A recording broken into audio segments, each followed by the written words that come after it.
Depth estimation is widely used in applications like autonomous driving and robotics to understand how far away objects are. Here we have the Depth Anything V2 model that's integrated with a larger system. It first takes a frame from the input video stream and preprocesses it before running inference with the PyTorch exported program block.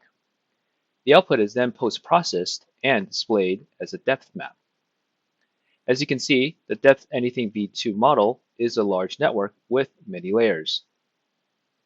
Let's start the Simulink simulation of the full system. Here we see that the input image on the left and the processed output depth map on the right. We can visually validate that the processing pipeline was completed as expected.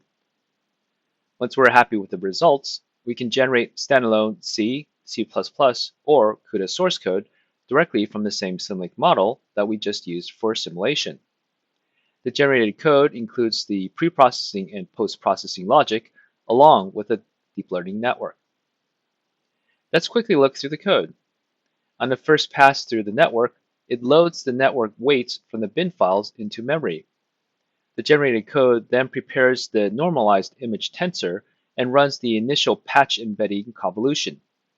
This first layer turns the image into small feature tokens for the vision transformer at the heart of Depth Anything V2.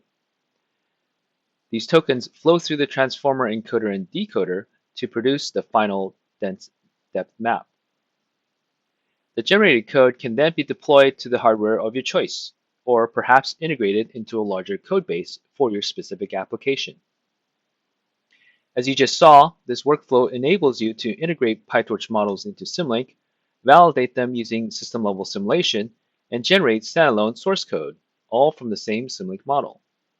Take a look at the shipping example for more details.